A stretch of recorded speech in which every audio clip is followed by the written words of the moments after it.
예, 우리가 계속해서 믿음의 삶에 대해서 말씀을 드리고 있고요. 오늘은 10번째 시간이 되겠습니다. 지난주까지 세 차례 정도는 하나님 중심의 믿음의 삶에 대해서 말씀을 드리기도 했었는데요. 하나님의 뜻을 알고 그대로 순종하자. 그리고 성령의 열매를 맺는 또 삶을 살아가자.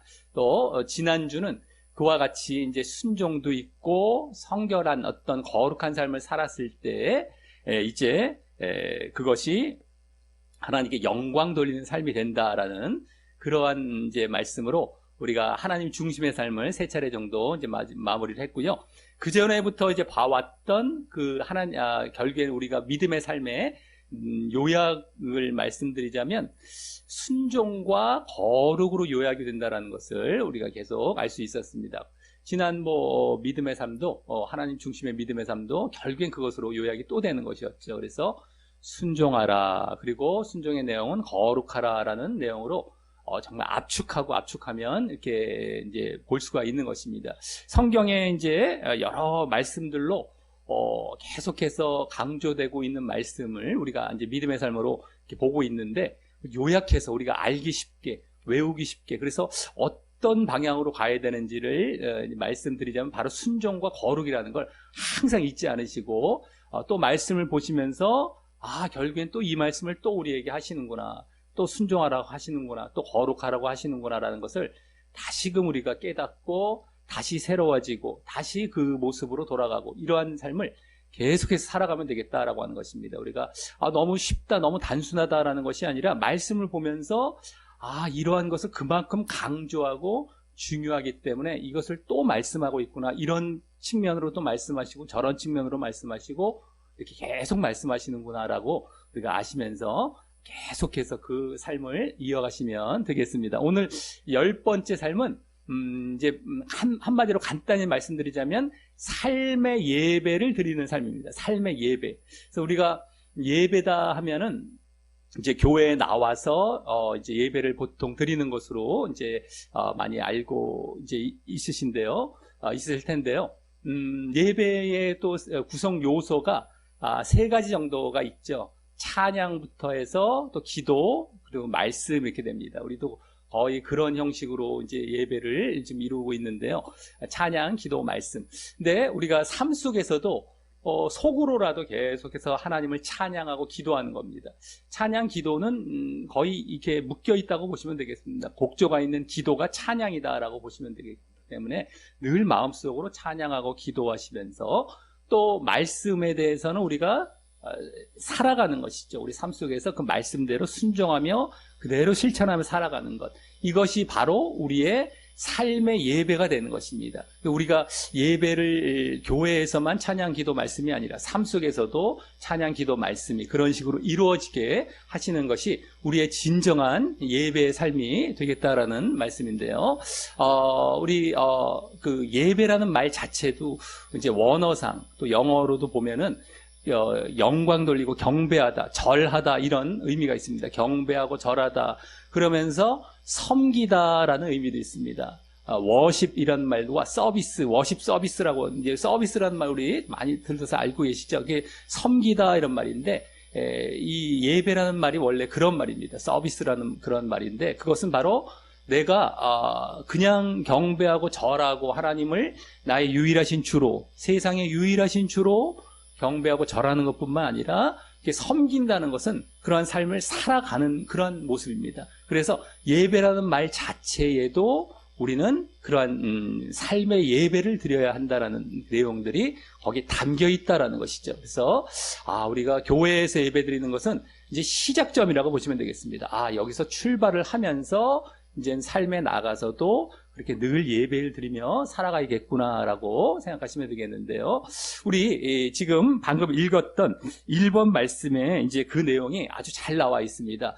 방금 읽었기 때문에 읽는 건 생략을 할 텐데요.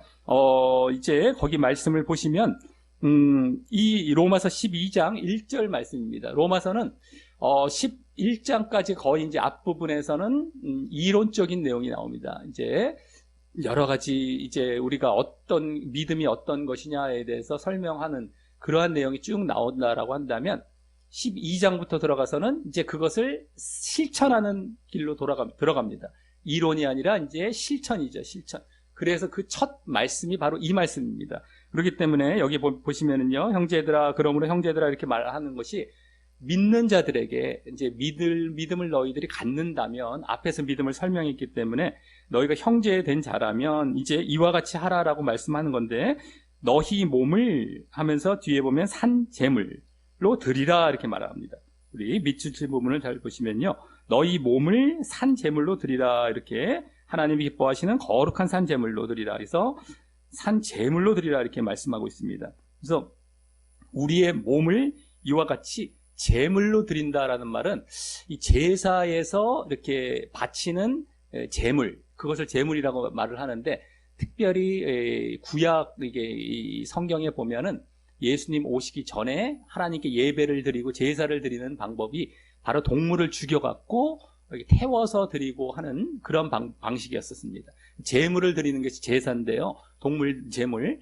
근데 우리는 죽을 수는 없지 않습니까? 죽어서 바치는 것이 아니기 때문에 살아있는 그 상태로, 그래서 산 제물이란 말이 그겁니다. 살아있는 째로 우리 몸과 마음과 우리 삶을 드려라라는 의미로 이렇게 산 제물로 말하고 있습니다. 그러니까 우리의 삶 속에서 이와 같은 제사를 드리는 것처럼 이 삶을 살아가라라는 그런 의미가 되겠고요.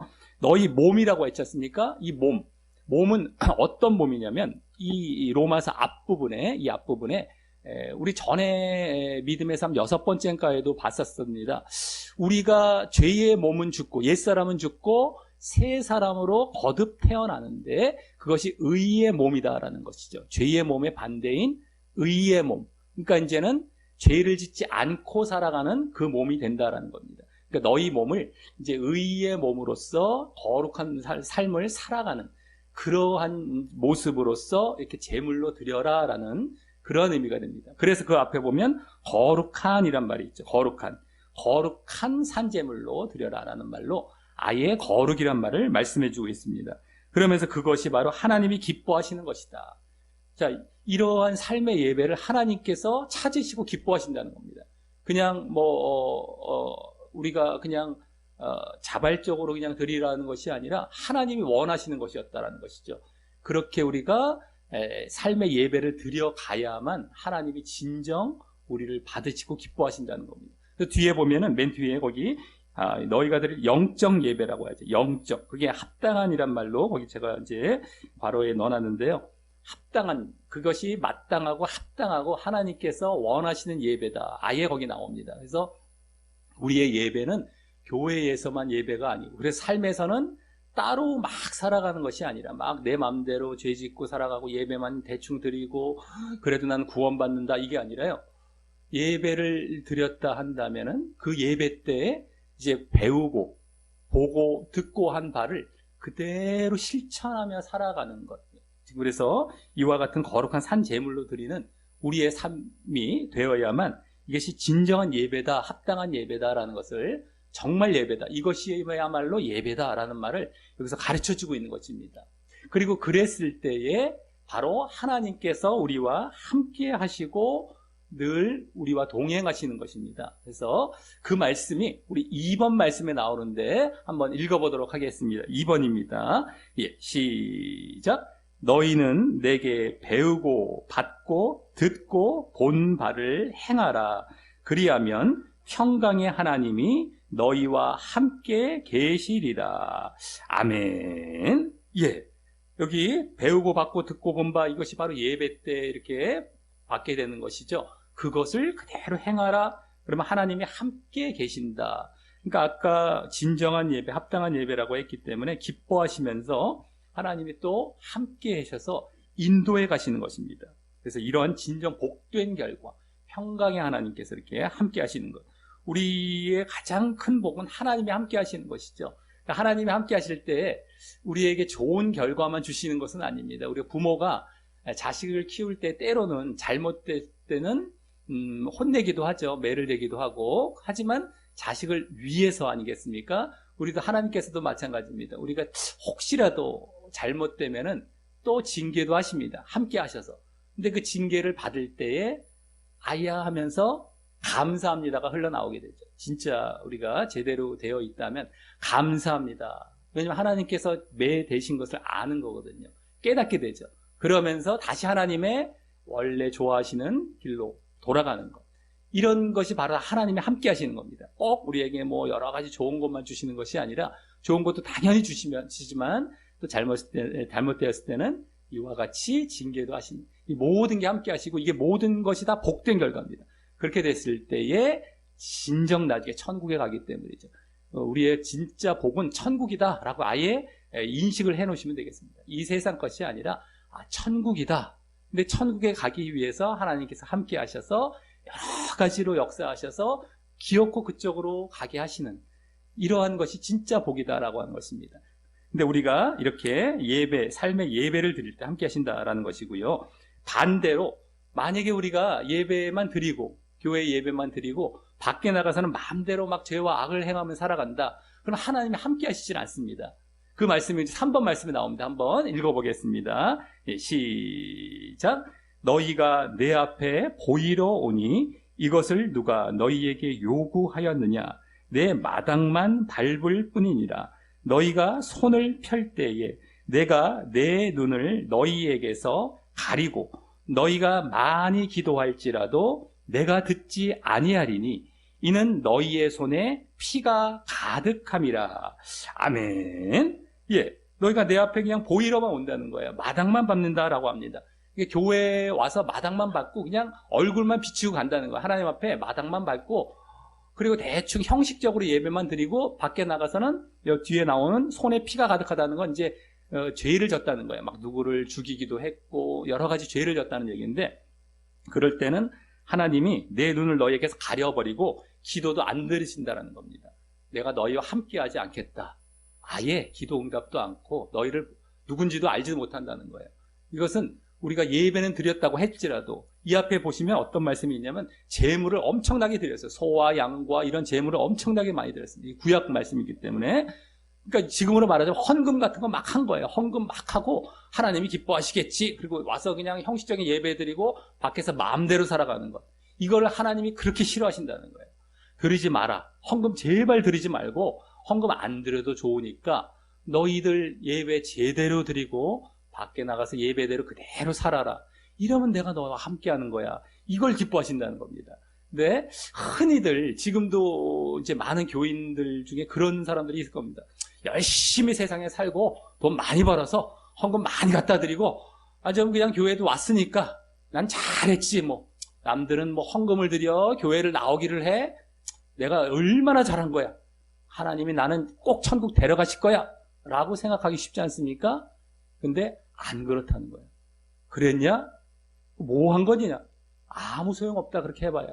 그랬다는 것이죠. 그러니까 우리가 막 헌금을 드리거나 막 겉으로 어떻게 좀 뭐 형식적으로 잘 보이려고 하는 게 중요한 게 아니라 진실된 마음으로 예배를 드리고 그 예배 드린 대로 들은 대로 살아가는 것. 이것이 진짜 귀한 것이고 중요한 것이다라는 것을 이제 아시면서 그랬을 때 하나님이 함께 하시고 우리에게 정말 복된 결과, 천국의 결과를 가져오신다는 사실을 꼭 인식하시기를 바라겠습니다. 예, 그럼 어떻게 해야 그와 같은 삶을 살아갈 것이냐? 진정 영적인 예배를 드려가면서 우리가 삶의 예배를 드릴 것이냐라고 했을 때 이제 4번 말씀에 그 내용이 나옵니다. 아까 1번 말씀 바로 다음 말씀입니다. 로마서 12장 2절, 아까 1절이었고요. 자, 우리 4번 말씀 한번 읽어보겠습니다. 시작. 너희는 이 세대를 본받지 말고 오직 마음을 새롭게 함으로 변화를 받아 하나님이 선하시고 기뻐하시고 온전하신 뜻이 무엇인지 분별하도록 하라. 아멘. 예, 첫 번째 거기 보시면 맨 앞에 미술진 부분 이 세대를 본받지 말고 이렇게 합니다. 이 세대라는 건 이 세상을 본받지 말라라는 것이죠. 그러니까 우리가 삶의 예배를 드리기 위해서는 세상을 조심해야 된다는 거예요. 이 세상인데 이게 우리가 이제 여러 가지 이제 이 삶의 예배를 드리다 보면 가장 큰 방해가 바로 이 세상이다라고 하는 것입니다. 일시적이고 순간적인 것인데 사람들을 막 자극합니다. 계속해서 이것이 옳은 것처럼 보이고 당장 눈에 화려하고 당장 커 보이고 당장 이것이 진짜처럼 보이기 때문에 거기에 끌려간다라는 것이죠. 그래서 이제 마귀가 이제 고단수적으로 이 세상적인 것을 우리에게 주입하는 방법, 그래서 자꾸만 끌고 가는 방법은 좀 분주하게 만드는 겁니다. 분주하게 우리 몸이 일단 분주하게 만듭니다. 여러 가지 일들을 바쁘게 하고 여러 가지 일들을 터뜨려서 하나님께 집중을 못하게 만드는 것이에요. 자꾸만 여러 가지 일들, 우리나라 같은 경우는 워낙에 또 바쁘게 살아가고 일을 많이 하지 않습니까? 이제 그러다 보니까 또 일 많이 하는 게 미덕으로 알고 있기 때문에 뭐 일하는 건 다 좋은데 바쁘더라도 절대 하나님을 놓치지 말아야 되는데 문제는 하나님을 제쳐버린다는 것이죠. 그러다. 그러니까 이제 세상 일에 빠져서 여기 하나님을 놓치게 되는 이러한 일이 되면 안 되겠죠. 그래서 웬만하면 이 세상 일들도 가지치기 할 때는 가지치기 할 필요가 있다는 겁니다. 절제를 딱 하고 단순하게 내가 이것도 하고 저것도 하고, 이제 우리 어르신들은 뭐 그런 일은 많이 없으시겠지만 일도 막 해서 돈도 많이 벌려고 막 이제 한다고 했을 때에 그런 걸 가지치기를 해서 안 한다는 것이죠. 아예 내가 돈은 적게 벌어도 그냥 하나님께 집중하고 하나님의 뜻대로 사는 걸 택하겠다. 이것이 바로 우리가 제대로 된 모습이 되는 겁니다. 좁은 길을 가는 것이죠. 내가 육신적으로는 뭐 가난하게 살지라도 하나님을 잘 섬기는 길을 택하겠다. 그래서 우리 어르신들도 다른 것들도 마찬가지입니다. 꼭 돈 버는 일이 아니라 다른 욕심 때문에 이 일을 하고 있다면 그걸 가지치기를 해버리는 겁니다. 그래서 하나님께 이렇게 의식하며 하나님의 뜻대로 사는 삶에 집중해 가시는 것. 자, 그런 거 하면은 정신적으로도 뭐 바쁜 일은 없는데 자꾸 마음을 뺏기게 만드는 세상 일들이 많죠. 특히 이제 뉴스 같은 경우, 이슈 같은 경우, 세상 이슈 이런 경우가 많이 있습니다. 이제 뭐 정치, 경제, 문화, 그리고 스포츠 같은 거, 이런 걸로 사람들 마음을 자꾸 빼앗깁니다. 뭐 새로운 거 없나 기웃기웃거리면서 마음을 뺏겨버리죠. 몸은 좀 덜 분주한데 마음이 더 분주해서 뺏기는 경우도 있습니다. 그래도 우리가 이 삶의 예배를 드리는데 지장을 받는다는 것이죠. 그래서 그것을 첫 번째로 우리가 조심하시면서 정말 늘 하나님께 집중하시려고 노력하셔야 되겠다라는 것이고요. 자, 두 번째는 마음을 새롭게 함으로 변화를 받아, 이렇게 나오고 있습니다. 마음을 새롭게, 그리고 변화되어라. 그럼 어떻게 새롭게 되어야 되느냐? 우리가 육신적이고 아까 세상적인 데에서 영적인 자리로 돌아오는 겁니다. 이게 이제 새롭게 되는 겁니다. 변화를 받는다는 게 바로 그겁니다. 바로 육신적이고 세상적인 것에서 이제 내가 영적인 자리로 재생하는 것. 이게 지금 여기 새롭게 한다라는 건 재생하고 회복하라는 말인데요. 원래 글로 돌아오라는 겁니다. 변화를 받았다 했을 때 세 번째 거기 보시면 하나님의 선하시고 기뻐하시고 온전하신 뜻이 무엇인지 분별하다라고 나오죠. 그래서 그렇게 되었을 때 이제 세상을 이제 이렇게 가지치기 하고 버리고 영적인 자리로 돌아왔을 때에 드디어 하나님의 뜻에 대해서 이제 분별하게 되는 것입니다. 그래서 선하시고, 그러니까 하나님이 좋아하시고 기뻐하시고, 그래서 완전하신 뜻. 도대체 하나님께서 어떤 것을 좋아하시고 완전하게 생각하실까? 이거를 내가 분별하게 되는 것입니다. 그래서 우리가 하나님의 뜻을 분별하라라는 것을 지난 7번째 믿음의 삶 때 말씀을 드렸는데 마찬가지입니다. 늘 하나님의 뜻을 물어가면서 여쭤가면서 또 다시 확인해가면서 분별해가면서 이대로 조사해가며 이제 분별하며 살아가라라는 것입니다. 그래서 이렇게 살아갈 때에 결국 이제 진정 영적인 합당한 아까 예배의 삶으로 이제 들어가게 되는 것인데요. 이제 우리 마지막 5번 말씀해 보시면 그 하나님의 뜻에 따라서 어떤 예배의 삶을 살아갈 것인지를 여기 쭉 일단 일부 말씀해 주고 있습니다. 거의 뭐 이 안에 내용이 다 담겼다고도 볼 수 있는데요. 우리 5번 말씀 한번 쭉 읽어보도록 하겠습니다.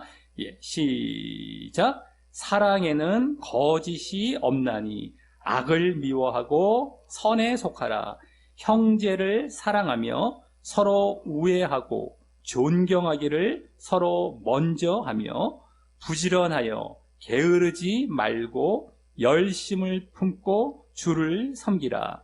소망 중에 즐거워하며 환난 중에 참으며 기도에 항상 힘쓰며 성도들의 쓸 것을 공급하며 손 대접하기를 힘쓰라. 너희를 박해하는 자를 축복하라. 축복하고 저주하지 말라. 즐거워하는 자들과 함께 즐거워하고 우는 자들과 함께 울라. 서로 마음을 같이하며 높은 데 마음을 두지 말고 도리어 낮은 데 처하며 스스로 지혜 있는 채 하지 말라. 아무에게도 악을 악으로 갚지 말고 모든 사람 앞에서 선한 일을 도모하라. 할 수 있거든 너희로서는 모든 사람과 더불어 화목하라. 아멘. 예, 이 5번 말씀은 아까 4번 말씀과 같은 12장, 로마서 12장에 나온 조금 뒤에 나온 말씀입니다. 그러니까 아까 그렇게 살아가라, 하나님의 뜻대로 살아가라 했을 때 그 삶이 어떤 삶인지를 여기서 보여주고 있는 것이죠.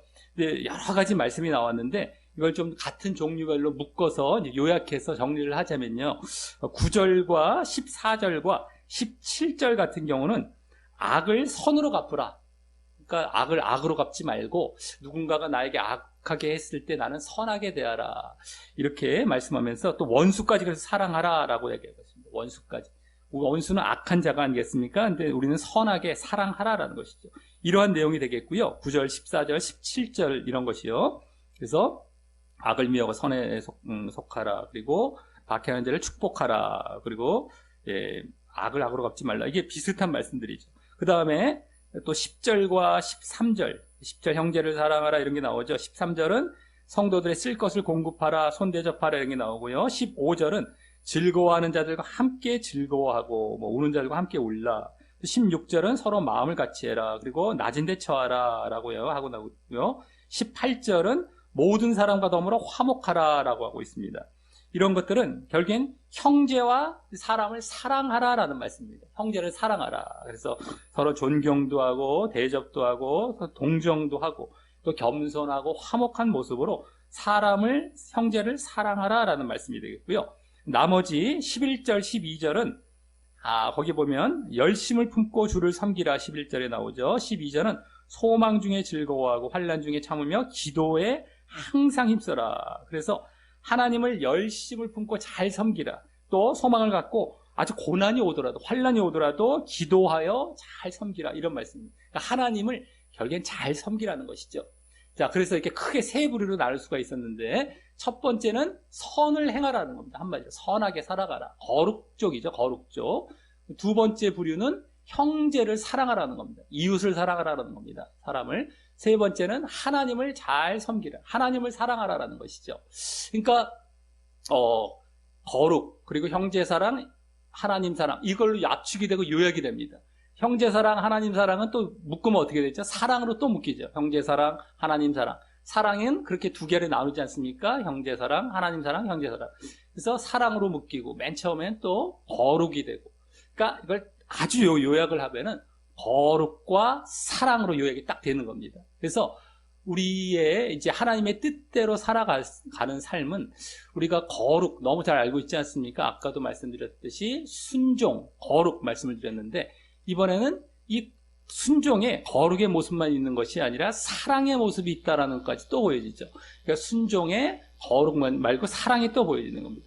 그러니까 거룩과 사랑 이것을 잘 우리가 순종하며 살아가는 것이 삶의 예배가 되는 것입니다. 그러니까 우리가 삶 속에서 늘 죄짓지 않고 늘 선하게 거룩하게 의롭게 살아가고 그리고 늘 그 모습은 형제를 사랑하고 하나님을 사랑하는 모습으로 또 나타나는 것입니다. 그 모습을 우리가 늘 지키며 우리가 살아가게 되심으로 신정 삶의 예배를 살아가시고요. 그랬을 때 하나님이 찾으시고 기뻐하시는 그런 한 사람 한 사람이 되시고 진정 우리의 믿음의 모습을 보이시면서 천국의 길로 잘 걸어가시는 우리 어르신들 되시기를 예수님의 이름으로 간절히 축원합니다. 예, 우리 다 같이 말씀 정리 뒷면에 우리 기도하기 하고 마치도록 하겠습니다. 예, 기도하기입니다. 예, 시작. 하나님 아버지 감사합니다. 오늘 우리가 교회의 예배뿐 아니라 우리 삶을 하나님께 거룩한 산 제물로 드리는 삶의 예배가 중요하다는 사실을 알게 하시니 감사합니다. 삶의 예배는 우리가 예수님을 믿는 자로서 그 증거와 표로 마땅히 보여져야 할 합당하고 진정한 예배임을 알았습니다. 이제부터 말씀을 통해 듣고 배운 바를 늘 삶에서 실천하며 삶의 예배를 드리겠습니다. 그리고 그것을 위해 늘 이 세상을 본받지 않고 마음을 영적으로 새롭게 변화시킨 모습으로 하나님의 뜻을 분별하며 살겠습니다. 특별히 선을 행하고 사람을 사랑하며 열심히 주를 섬기겠습니다. 하나님께서 함께 하옵소서. 예수님 이름으로 기도합니다. 아멘.